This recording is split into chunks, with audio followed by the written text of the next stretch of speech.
Hi, welcome to a very special episode of the Special Situations cast. Today I have with me Christian Herzeca, and welcome, Chris. Thank you, Bron. It's so nice to have you. We have a very difficult subject today of Freddie and Fannie, which many of the listeners will be familiar with or vaguely familiar with. First, maybe you would like to introduce yourself or tell us something about yourself? Sure. I am a corporate finance attorney and no longer practicing. I've retired, but I spent a fairly long career practicing in New York City, doing corporate finance transactions, other types of corporate transactions, mergers, acquisitions. So now I'm busy myself doing many things, but I'm a lot like perhaps a lot of your viewers in the sense that I'm an investor. And which sort of leads me into a cautionary statement that I want to make at the outset, which is that what I'll be doing is providing investment analysis. I am not providing investment advice. I'm not a registered investment advisor. So while I'm more than happy to talk at length about the opportunity, people have to do their own due diligence.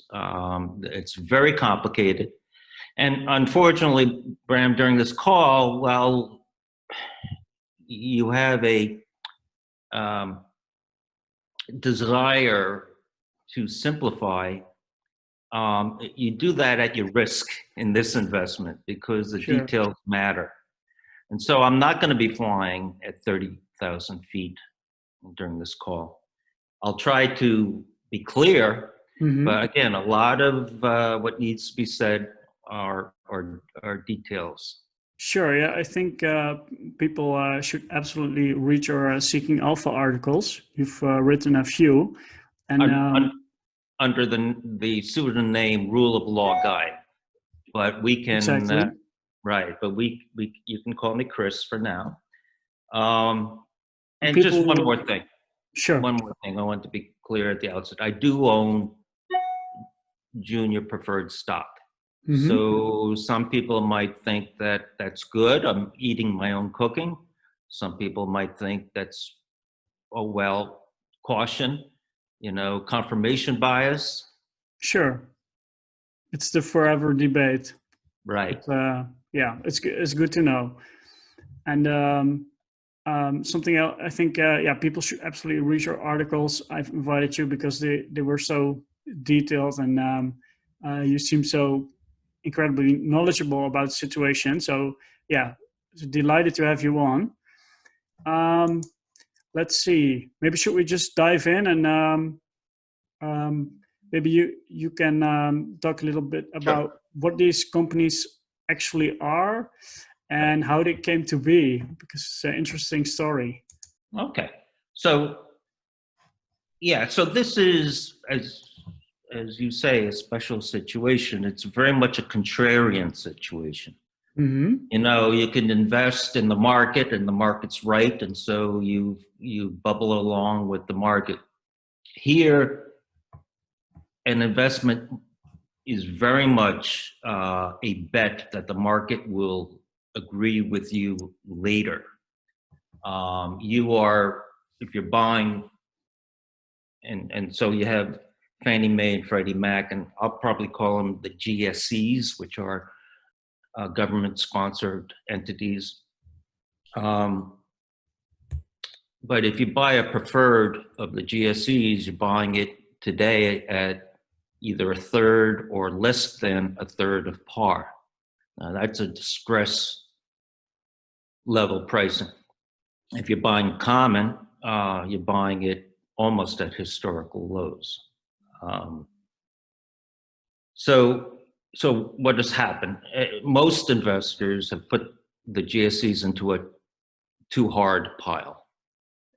It involves legal issues, it involves a little political analysis, and it involves companies that, and I can get into to this later, that historically have had a lot of people very angry with them.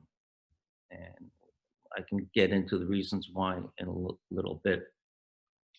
So, so why is that? Why do you have such a discount and low prices? And why should someone think that perhaps buying at these prices provides a good opportunity?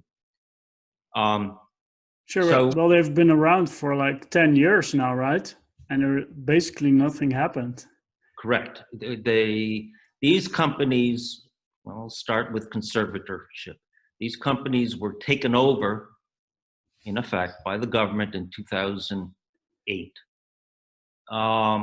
And the statute, the federal statute that authorized that, really provided two methods for resolving the companies, either rehabilitating them or liquidating them if they could not be rehabilitated. And basically, until the Trump administration,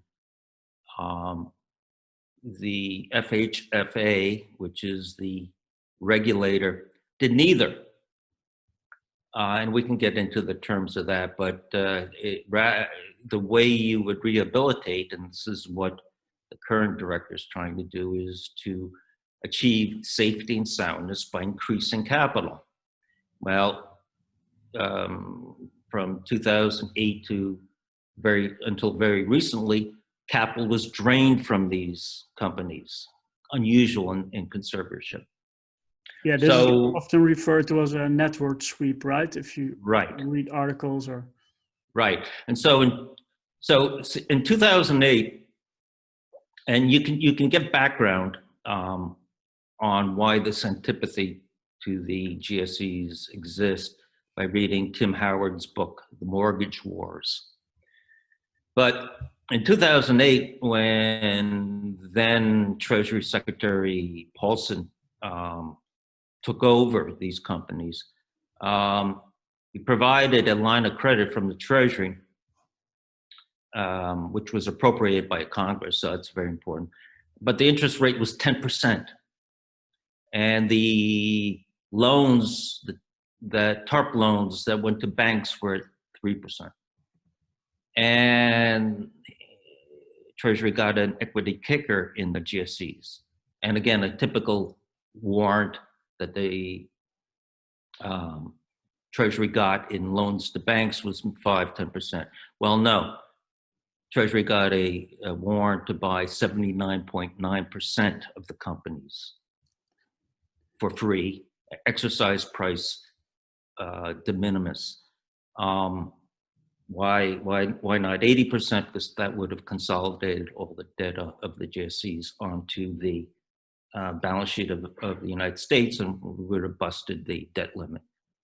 So, but in 2012, and the companies, GSEs, you know, there were mortgages that were originated by mortgage lenders and bought by Fannie and Freddie, which were toxic.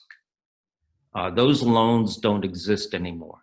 So having bought those toxic loans, and you know, what was going on? Toxic loans, you know, no documentation, reverse amortization early on, people couldn't afford them. You had maybe 15 years or so of increasing house prices. So, yeah, and I think these were like among many financial institutions that pre-2008 got like quite adventurous in what kind of securities they owned. I think they're not alone in that, but probably unique in how enormous they are. Or correct, but the point is that a borrower did not have to necessarily pay the loan. Profit. You had a big flipping environment where people would finance an acquisition and wait a year for housing prices. And so when you sell the house, the loan pays off. So really the trigger for the 2008 housing crisis was that housing prices started to go down, and then this created a terrible sort of slippery Shortfall. slope, right? So, but getting back to the opportunity, so why is the preferred trading now at 30% of par, and why would anyone think there's an opportunity for it to eventually hit 100%? Well, in 2012, owning in effect 80% of the company wasn't enough for the US Treasury. So they implemented for their senior preferred what's called the net worth sweep, which means that from 2012 until very recently, basically the net worth of the companies were swept as dividends to the Treasury. And that's about 13 billion per year or something in that neighborhood, right? Correct. Now, some years there was well in excess of 30 billion, because there were some years where there were lawsuits. One reason why banks don't like the GSEs, one of the things FHFA did during the Conservancy after 2008 is they had the GSEs sue the banks for breaches of representations and warranties when the banks sold the toxic mortgages to the GSEs. And these recoveries were in excess of 30 billion. And so that money just went, I mean, Treasury knew what was going on and wanted that money. And so with the net worth sweep, all of the net worth of these companies were dividended to Treasury without reducing the preference, the par amount, if you will, of the senior preferred. And now, and the total exceeded like the 10%, like by over 100 billion. Is that right? Well, no. So there is something called a 10% moment.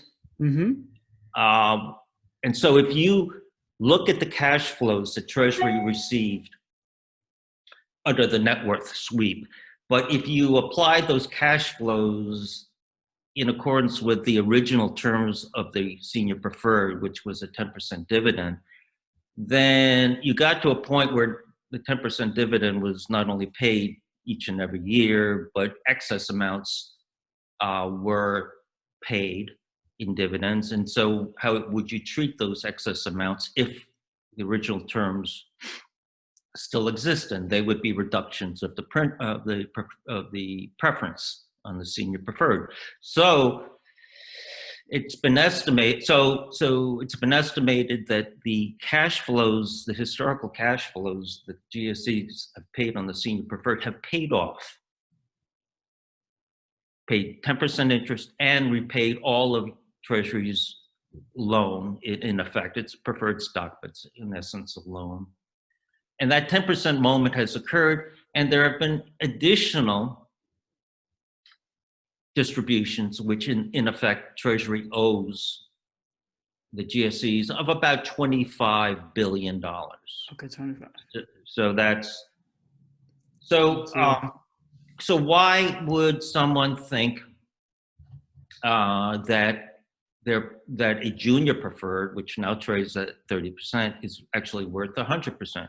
Well, there are lawsuits, and the lawsuits started, I think some in 2012, right after the net worth sweep, actually one in 2008, but we can get into that in a moment.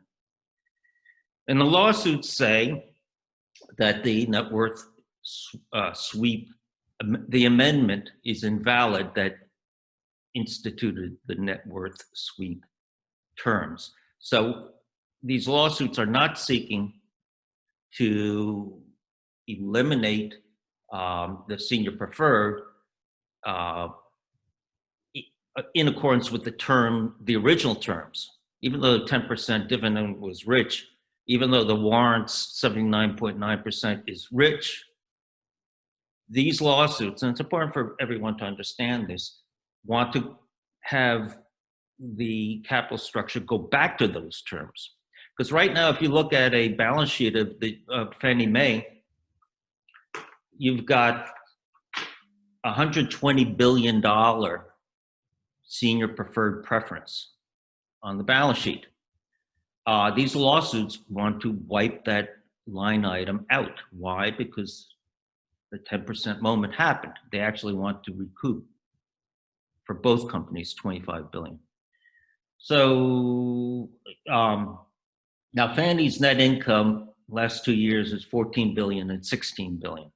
So if you have $120 billion preferred out there, well, first of all, it has a net worth sweep provision still in effect. What the Trump administration did recently is to agree not to pay the dividends out to Treasury, retain the money, but so that the companies can build capital. It's the new FHFA director, Calabria, who's behind that. But the preference keeps on rising. In effect, Treasury has not forsaken the benefit of net worth sweep. So just doing the math, if you say Fannie makes $15 million a year and you have $120 billion outstanding, then nothing, in essence, nothing below the senior preferred is worth much. And the junior preferred, it's about 17 billion par amount for Fannie. Well, probably should trade at 30%. Okay, but why would someone believe that the senior preferred should be written off the balance sheet? And you've got lawsuits, and you have to unfortunately deal with these lawsuits, understand them.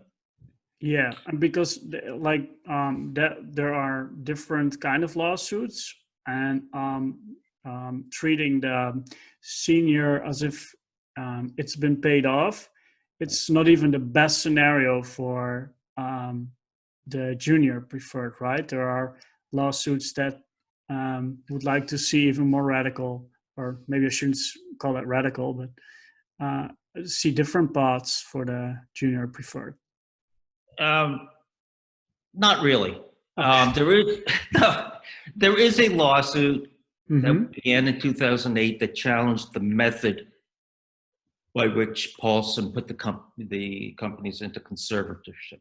That could have, but that is right now, being decided by a motion to dismiss in the Court of Federal Claims. That is a lawsuit that will have negotiating leverage, but it's not the one I really want to focus on. I want to focus on. All right. And what are, if I may ask you, what are like the essential reading materials that you would say everybody needs to read? Or okay.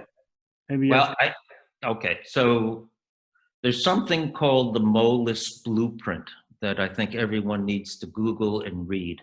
Moelis spelled, since you're going to Google if you haven't read it already, let's get it's an investment bank, right? Who made a correct. They are plan. And it's Moelis blue, and then they call it a blueprint. And it came out in 2017. It updated in 2018. So it's still actually a little dated, but it's a great job of analyzing what a recapitalization scenario reasonably would look like. That is a must read. Now, one of the things you'll read in the Moelis Blueprint is that the senior preferred of Treasury will be wiped out. And is this bank also the advisor to the FHFA? So there's an advisor to FHFA, which is called Houlihan Lokey. Okay. And just while we're on that point, Fannie has retained Morgan Stanley, and Freddie has retained JP Morgan. Yeah, this is more recent news, right? It's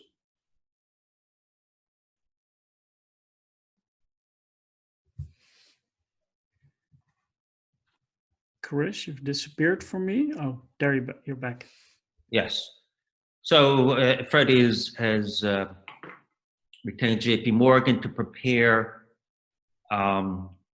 capital restoration plans, which is the term in the statute, and to raise capital. But again, you have to understand and assess the likelihood of that senior preferred getting eliminated, because there's no capital that's going to be raised unless that senior preferred is eliminated. Now, the fact that FHFA has authorized Fannie and Freddie to retain financial advisors might lead someone to conclude that FHFA anticipates that the senior preferred will be eliminated. And now I think you're frozen, but if I'm still... I can still... Okay. And now, so good. And now you're no longer frozen. So, so if you want to read opinions, there's a case called Collins, and a Fifth Circuit has ruled that the net worth sweep is invalid. It was an invalid exercise of the conservator's power, that it was inimical to the duty of the conservator to change a 10% dividend to a net worth dividend, which could be infinite, because you're draining, you're promoting unsoundness and unsafety by draining capital. Yeah, so that's a very important ruling. And if I may just interrupt you, because you're referencing the important documents, maybe I should have you finish that. But so why is the market ignoring that? In part,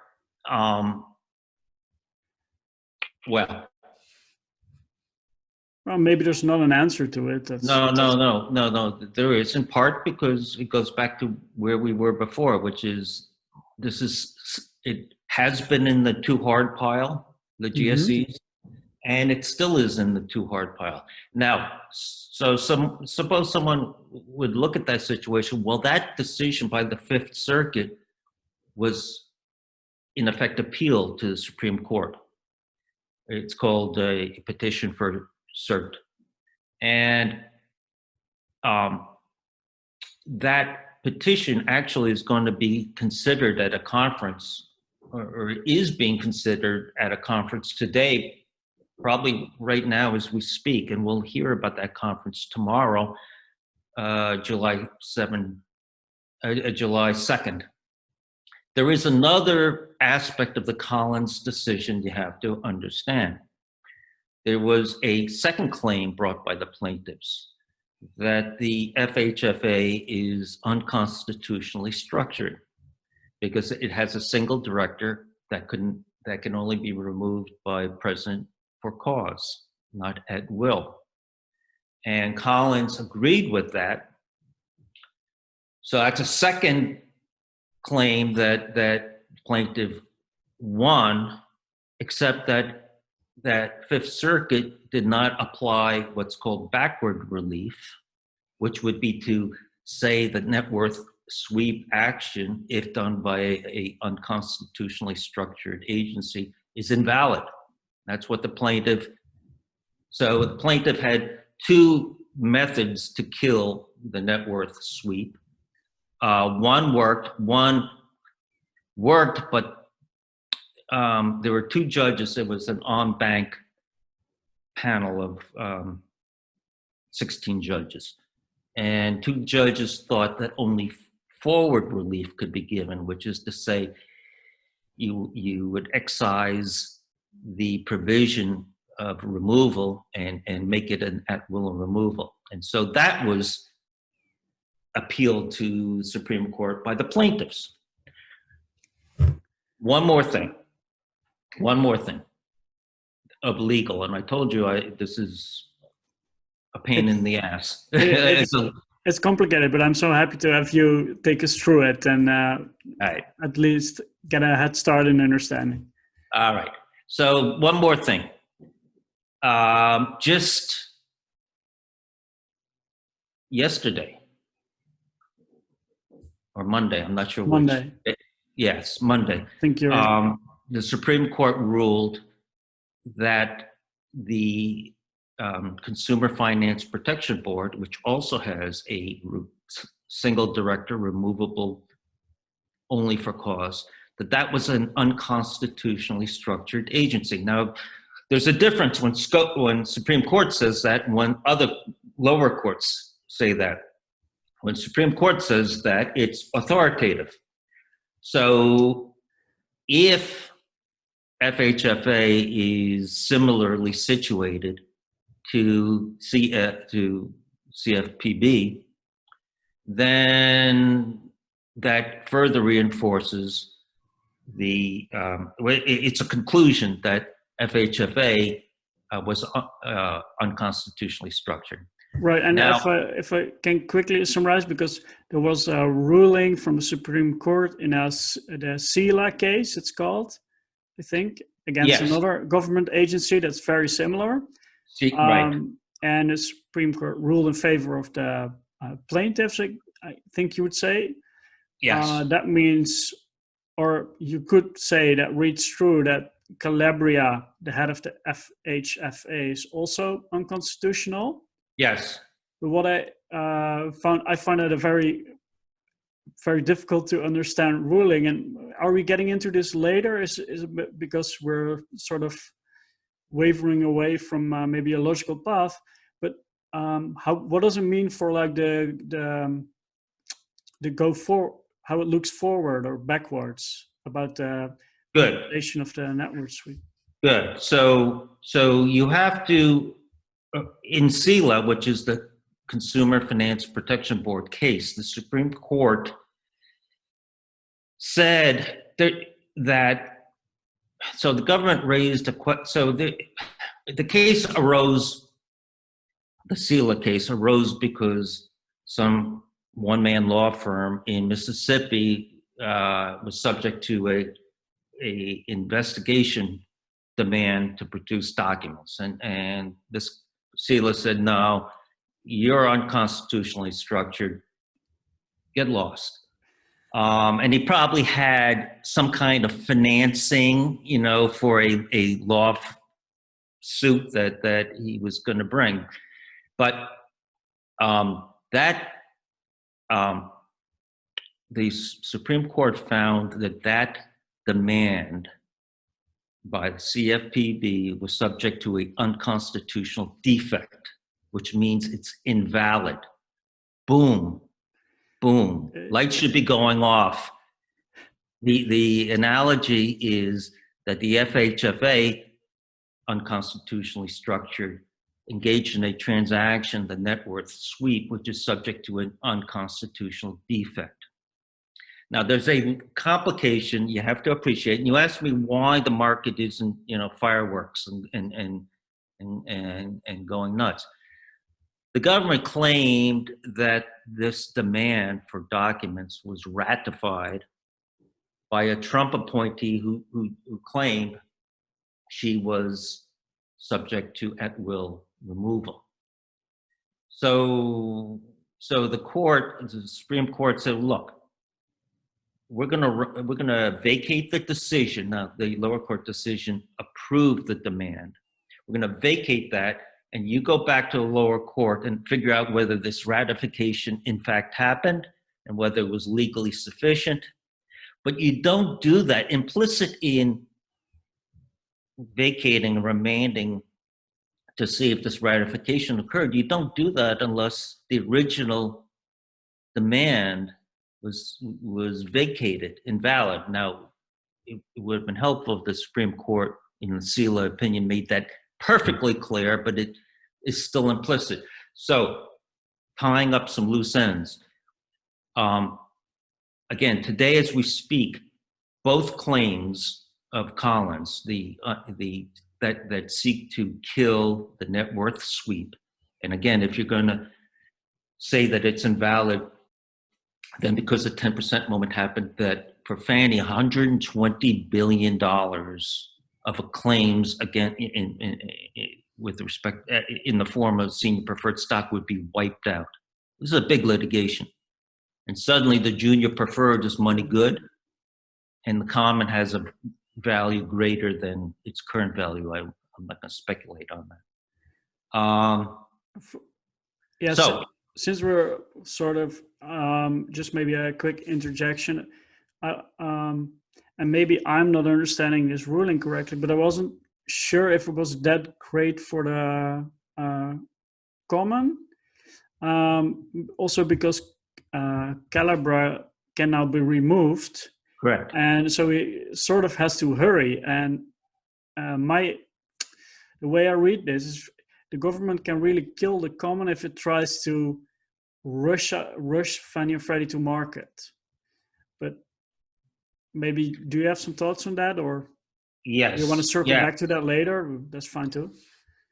Well, we can do sort of both. So, I mean, so if anyone who is interested in this opportunity, and we've been speaking so far why to be interested, and let me just finish one point. So by the time people are watching this video or listening to the audio, I expect Supreme Court will have dealt with the Collins claims that it is considering, and I expect them to grant the petition, vacate, and remand for the Fifth Circuit to decide the case in accordance with SELA. And so if that happens, I expect the Fifth Circuit to eventually declare the net worth sweep invalid, because the two judges who thought only prospective relief was permitted will read this opinion and give backward relief. So that would be a great event, you know, for the investment, except I did say the word eventually. Now this eventually ties in, frankly, with that Calabria timetable that you just referred to. Let's say let's say Trump wins. There's no issue here, and we can talk about common and preferred in a second. If Biden wins, there's a potential issue that Biden could, in theory, on January 21st. Any Democrat, really, but yeah, that should be Biden. It will be Biden because he's the nominee. So if he wins the election in January 2021, he could tell Calabria he's removed. Now Calabria says no, he could. And he's a pretty strong-willed guy. He could say, well, look, I'm looking at my statute, HERA, and it says I can be only removed for cause. And I know their CFPB director can be removed at will, but I'm under no binding order such that I can be removed at will. So what would Biden do, or the administration? They'd have to go to court. And so now. So he could buy time there, basically, to work on getting the GSEs to the market. Right. Now, don't forget that if this, what's called the GVR, if Supreme Court, again, they're considering Collins today, if they remand it to the Fifth Circuit's going to analyze whether FHFA is same as CFPB, whether the removal clause should be struck as well. And then when that Fifth Circuit decision is issued, then Calabria will be under a binding order to leave if the president wants him to leave, at will. But that takes time. These decisions this court process takes time. So, So in theory, there is nothing that has happened so far that would compel Calabria to leave if on, at the beginning of a Biden presidency, Biden said, leave. so do you think it's fair to say that maybe the market fears Democratic victory a little bit too much? Correct. There are two ways to take this Sealer decision, and what I was trying to explain is a very likely result, which is the Collins Fifth Circuit will get the Collins case back and declare the net worth sweep. Well, declare that FHFA director can be removed at will, and the net worth sweep is invalid. So one is, one result, one fear, or one anticipation is that Calabria can be removed in January 21. It would interrupt the administration's plan to recap these entities. And as I just said, if Calabria wanted to resist, he could until until a court like the Fifth Circuit told him he has to be he must be removed at will, and then even then he could petition cert to the Supreme Court. That takes a while. So there's a fear that the recap will be disrupted, but that's one strand. The second strand of the analysis is that the net worth sweep will be, and I'll make the statement, hasn't yet obviously, but will be invalidated.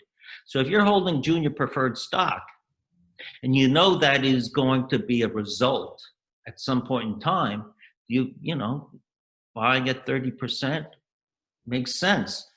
The people, again, this is in the too hard pile for most people, and they watch CNBC and they watch Fox Business News and Gasparino. That what are they going to explain what I've been telling you? Or are they just? Well, I think this is like a very intimidating case. I'm not even from the U.S., so almost every term in this special situation is foreign to me. But when I started looking at it, it's also very interesting because people fear uncertainty so much, right. And there are like clear outcomes where the windfall is huge, and for like the preferred, I see like scenarios where it just gets stalled forever and ever. That's a pretty terrible or it doesn't even have to be terrible, but it's not great. The common, I think there are some cases where you get diluted a lot. So there's some bad scenarios there. But then there are a lot of pretty good scenarios, and they don't seem like super long shots. I mean, they're not guaranteed by any means, but I think people have it seems like people have a real horse in the race. I know, I think you've mentioned that Berkowitz is involved, the guy from Fairholm. Maybe that's one of the first things I looked at originally is what kind of neighborhood are you getting into? With this litigation? Are the plaintiffs strong? Are they smart, obviously, but are they strong? Can they afford the litigation? Number two. Well, I think Berkowitz is pretty headstrong. He's not, if he's going after something, he'll stick with it. Correct. And Perry, who another large hedge fund, now he's liquidating, but strong and smart. And since I'm a lawyer, I know these law firms. I checked out who the law firms were, and the law firms were top notch. I talked about likelihood that the net worth sweep would be invalidated, and therefore the senior preference, 120 billion in Fannie's case, would be eliminated. What I didn't talk about was timeline. And if you're focused on an IRR, then you can't do that calculation. Well, you can assume a time period. I have no idea what time period that would be. You did talk about junior preferred versus common. So let's say that, and again, you've read Moelis' blueprint, and you see, J.P. Morgan and Morgan Stanley come out with plans, and then you're going to need FHFA and Treasury to sign an agreement, which will basically eliminate the senior preferred, because they can't do the recap that they want to do with it there. One more thing. Sure. The companies are in conservatorship. Until the Collins case, which the plaintiffs won, the plaintiffs consistently lost in other circuit courts, federal circuit courts. And why they lose? Because the judges read the statute, and the statute is extremely broad. They misread it insofar as they didn't acknowledge a overriding obligation to conserve and return, build capital, return the companies to a sound and safe footing. But no one is going to put money into these companies if a conservator has any chance of running amok. And until Collins, that's basically what the judges said a conservator could do. I don't want to get too far into the legal analysis. So there is a concept which Calabria has alluded to, so it's good to know that he knows it, which is that prior to going to raising money, the companies would be taken out of conservatorship and placed into what's referred to as a consent decree phase, where the FHFA, the regulator of the GSEs, and the GSEs would sign a nice big document which say the GSEs have to do all these things, raise this amount of capital. And at some point we should talk about the proposed capital rule that FHFA just came out with, because it affects the viability of the recap, and it also affects the value of the common. Well, the consent decrees, my understanding is that that's another tool the current administration can use to Correct. sort of put these companies on a path to being public again, and then let them go through that process, even if another administration takes over, and that it makes it hard to interrupt that. Excellent, Bram. That's exactly right. Because once they come out of conservatorship, all these broad powers that the statute had been interpreted by some courts, they go away because the companies are no longer in conservatorship. The FHFA is no longer a conservator, it's just a regulator. And so then the GSEs have to do whatever is in that consent decree. And, the financial advisors are going to produce capital restoration plans, and the consent decree will basically say, do this. And it may have a couple nasty little things in it, as incentives for the GSEs to raise capital. But once the capital target has been reached, then the decree term is terminated, and the GSEs are home free. Yeah, the decrees can be like a permanent thing, but they're actually pretty common, right? I'm not necessarily in this situation, but they've been used before. Correct. It's a method by which a regulator imposes some conditions on the operations of a regulated company, and they last for as long as those conditions have to be satisfied. And in this case, the condition would be raising sufficient capital. That's interesting. And did you then, So, did you want to get into the capital rule? well, yes, and the reason why is because we've talked about the common and what's the upside of the common versus the preferred. Now, and before I get to the capital rule, the upside of the preferred is substantial if you buy a preferred with a par of 25 and it's trading at 8. So if you eliminate the senior preferred, then in the capital structure, the junior preferred looks like it's worth pretty close, if not equal to 25. So you've got a nice triple there. A lot of this preferred, not all of it, but a lot of the preferred is expensive, high interest, high dividend rate. And I know how bankers like to look at capital structures. And if they're raising a lot of money, many of them like to clear the decks, if you will. Try to get that preferred to exchange into common. If that's a part of their capital restoration plan, then there might be upside for the junior preferred if there's upside for the common. There would be a floor. Some junior preferred could say, no, I don't want to exchange. You can pay me off 25, which is fine because I paid 8 for it. Just know that, and it's another detail, but you have to understand it in these capital restructurings, that the provisions of these preferreds say that 2/3 of the holders can amend the terms. And so what the GSEs can do to the preferreds is to say, here's my deal. You get X number of shares of common for a share of preferred.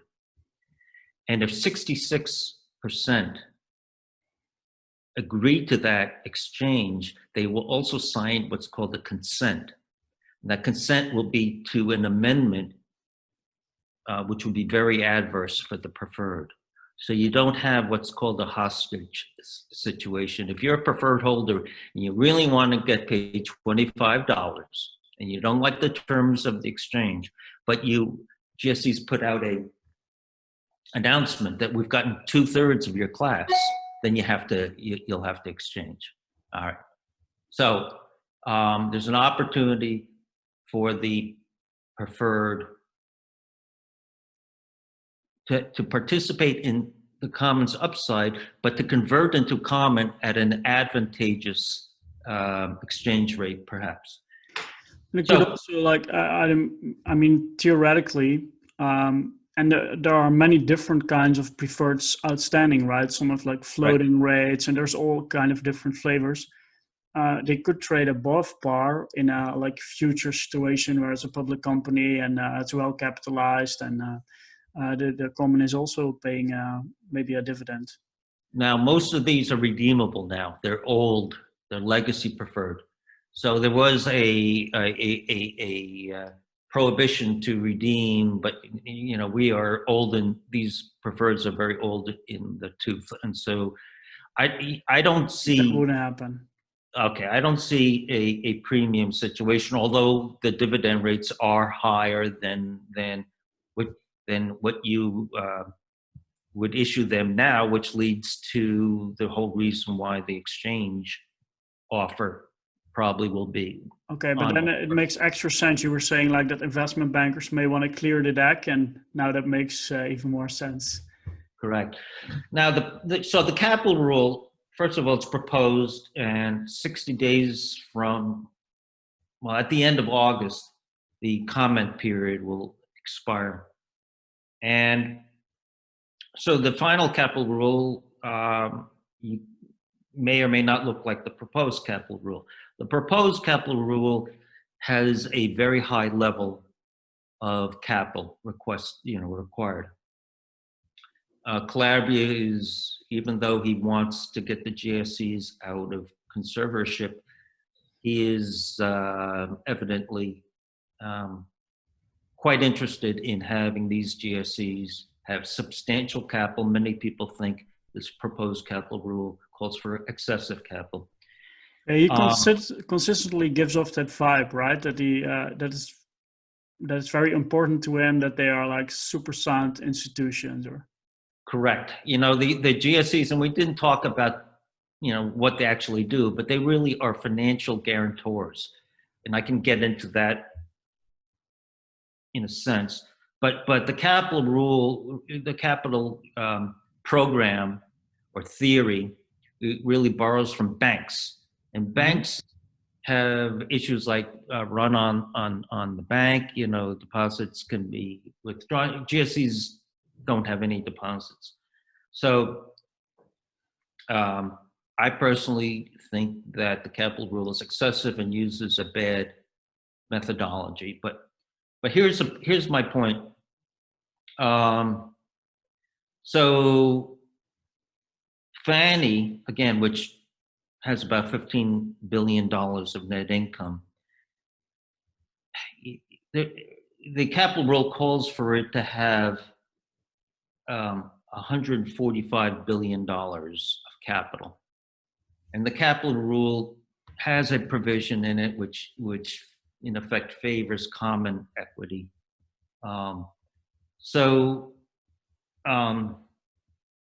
That is and the current capital is something like, for Fannie, is like something like 20 or so.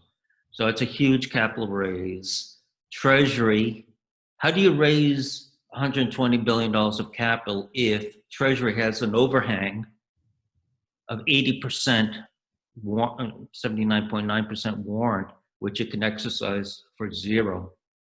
So this is going to be a tough haul. Yeah, you need like a super high multiple on the income, right, or on the profits. Right, on the return on equity.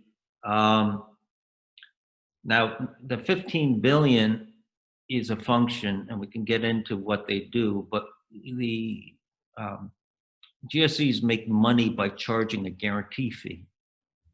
That guarantee fee is 55 basis points in effect on the mortgages. So 0.55%, 15% upfront. So refinancings are good for Fannie and Freddie because, and 40%, 40 basis points annually, and so there's some view that if this capital rule is finalized at these levels, that these G fees will have to go up. Now, so what do these companies do? They have a split purpose. Since they're private companies, they have to make a profit, but they also have a duty to serve and a sort of a mission, which is to promote low-income housing. So if you raise the guarantee fees to meet the capital requirement, then you're letting the profit-making aspect of the company. You may be supporting that prong, but you're going to adversely affect the ability for low-income housing, because the G fees are just tacked on to anyone who makes a conforming loan, which is less than 400, which is 400,000 basically, unless you're in the high price market, then it's 600,000. But anyone who makes this loan, a conforming loan, will take that loan, sell it to GSEs. GSEs will buy it. They'll they'll put it into a pool, securitize it, and sell mortgage-backed securities to institutions in Holland, for example. But for that guarantee, charge that 55 basis points. So if you've got, if you got a low-income borrower who's otherwise would pay 3% for a mortgage, if you're going to tack on a 20 basis point increase in G fees, that's almost 10% higher interest, effective interest rate. So yeah, right. At these low interest levels, it is kind of hard to swallow these increases in price.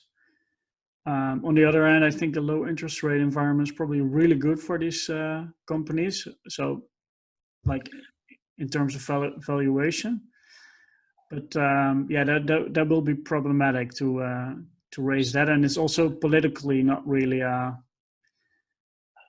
favorite thing to do, right? Correct. The Democrats, who generally favor low-income housing, are not happy with Calabria, and which gives rise to the suspicion that if there's going to be a President Biden, then he will be under pressure from his own party to can the guy. We've been talking about all the hair on these investments, and in fact, it's better put fur. But the investment characteristics of these companies are outstanding. You have a duopoly, Fannie and Freddie, that acquire roughly half of the mortgages in America. Together, they have $5 trillion of guarantees. And so what they do is they acquire the mortgages, put them in a pool, sell them to investors. So the money goes from the investor to the GSE back to the lender, the originating loan lender, so he can do it again. And they are like a protected duopoly, right? The Congress needs to do something before competitors can come in. Well, the banks tried to compete, again, not with the benefits that the GSEs had. They tried to do what's called PL, private label securitizations, PLS. And so Countrywide, for example, which was a big securitizer, would take its own mortgages, put it in a securitization in a pool, sell it to investors without a guarantee. And so now you do tranching. If you know securitization, you do tranching. And so all these rating agencies said, well, most of the tranches, coming out of this pool were rated AAA. So you had a low rate. So Countrywide was making money on the loan. They were also making money on the securitization. Turns out all these PLSs tanked, which created, exacerbated the crisis. And now you have very few PLSs, and that's really the only competition the GSEs have. So people, worry about the last crisis. There was a housing crisis, but those bad, toxic mortgages can't be done anymore. Take a look at the current situation. You have this pandemic. You have a forbearance scheme that Congress passed, and guess what? The GSEs are doing quite well. Housing prices are very stable. Interest rates are low. The GSEs will make less money this year because of the pandemic, but they're extremely resilient. They have a huge moat. Do you think, are there any financials out there that are comparable in the public markets? So currently, of course, these securities, all GSE securities, are unlisted. They were delisted by Paulson in 2008. So what does that do? That whacks down the value because you don't have liquidity. And one of the things that the administration and Calabria will have to do is relist these securities if they want to do a public offering. And just the act of relisting is going to bump up the price. And so if there's going to be a recap, there's going to be a recap of listed securities. Look, so Fannie has $3 trillion of mortgages that it has guaranteed and that it's getting these guarantee fees. That makes Fannie and Freddie has about $2 trillion. One of the largest financial institutions in the world, and not and there are many banks that size, but banks have deposits that can be withdrawn. So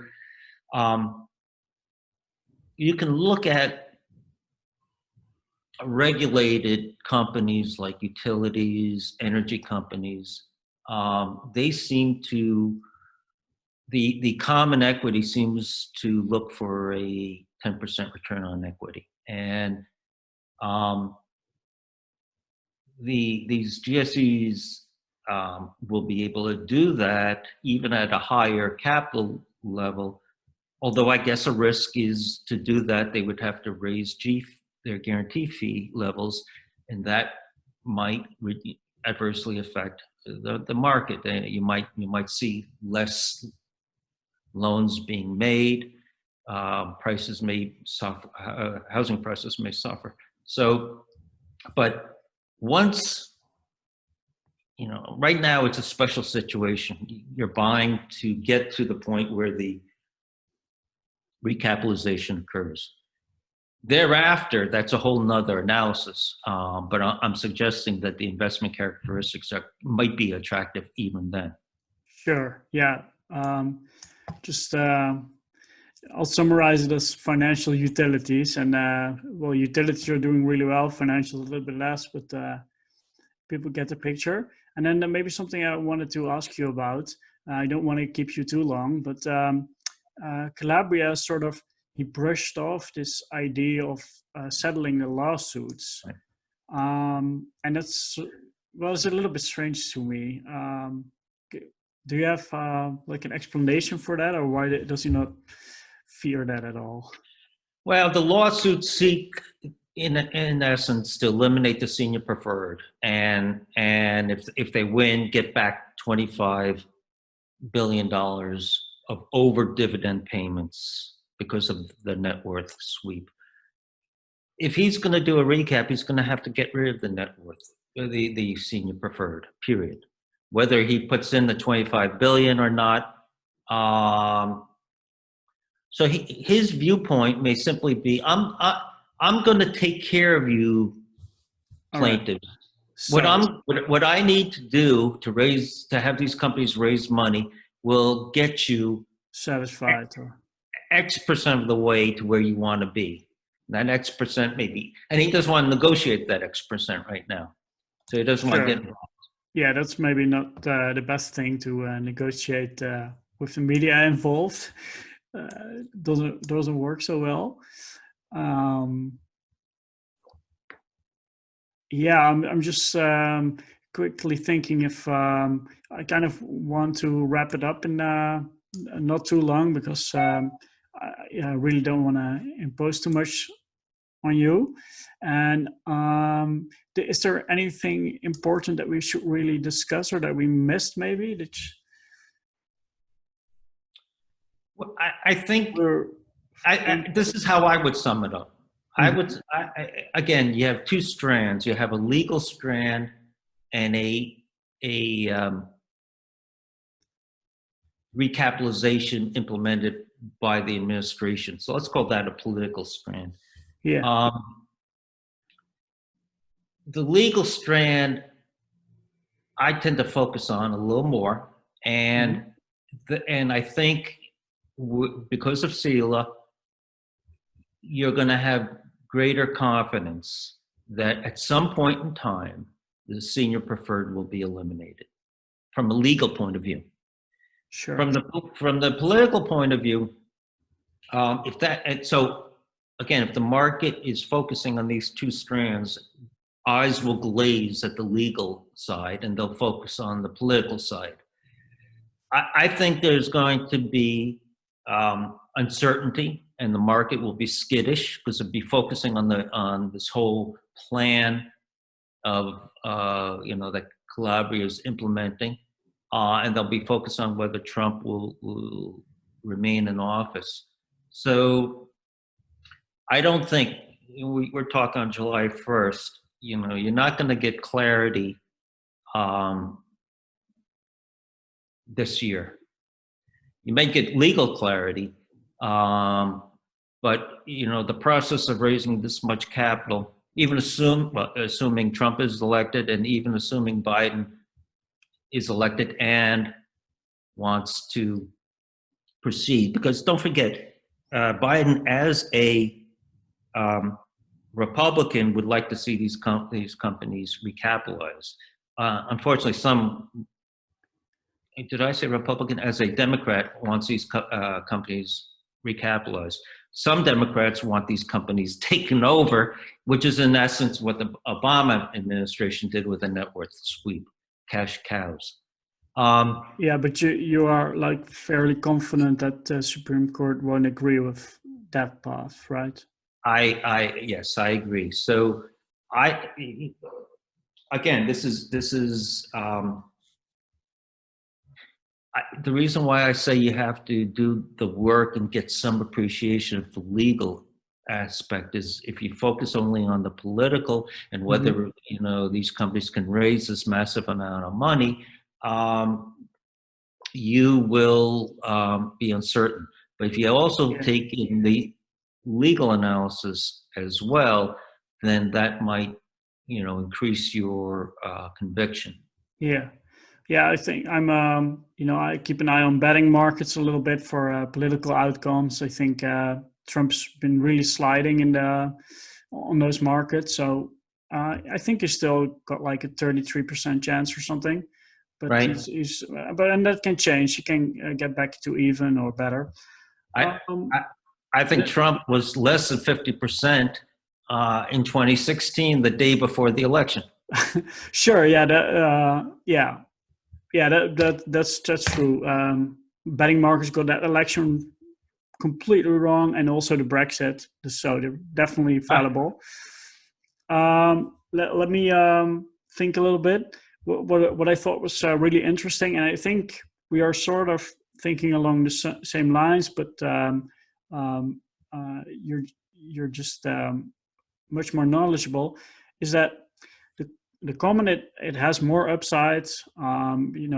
Sky is almost a limit, but there is a bit of downside. I think you're pretty positive on it. I have a harder time to quantify the downside. And then, but the preferred is so interesting because I think we both have a hard time envisioning losing it all there. Like, of course, everything can happen in investing, but I don't really see that scenario. The worst thing I see is, it gets drawn out, and I think you don't see that so much. So that's great. And then there's still a lot of upside there. So I kind of, in the risk reward terms, I'm sort of leaning towards preferred, but there's nothing wrong with owning a little bit of both, or picking. I think Bill Ackman is in the common. Is it correct to say that you're thinking along the same lines, or do I misunderstand you there? No, I think it was. So I started off by saying I own junior preferred. Sure. And I agree with that analysis. Now, Ackman actually has hedged, he said, by buying some junior preferred too. Okay. Again, so I've done a lot of digging, and I've been talking to people, and there are a lot, because these securities are unlisted. Large institutions don't have to report in their 34 Act, Securities Exchange Act filings what they hold any of these securities. Okay, so these are often called 13Fs, right? So they're not putting them on a 13F.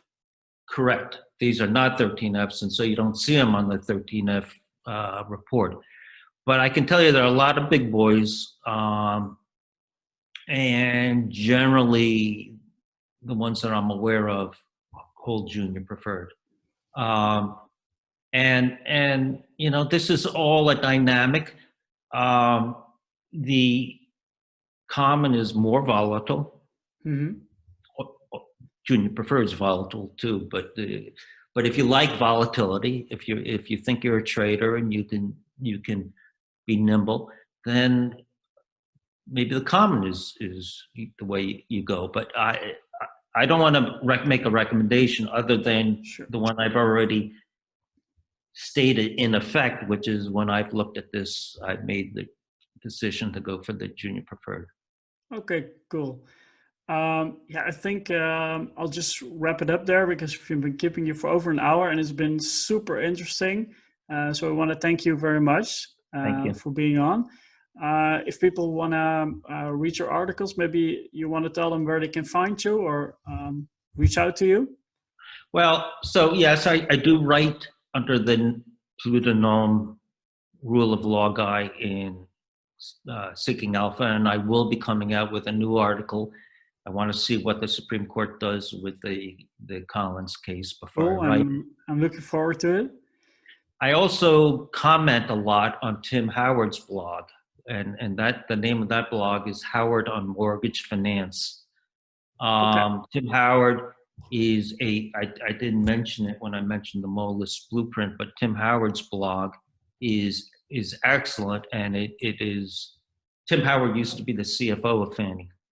So he knows something about it. He knows something about it, and so I let him post the posts, and then I comment there, and others, but I would focus on those two. Sure. Okay. Well, thank you very much, and bye bye. And good luck to all. Thank you.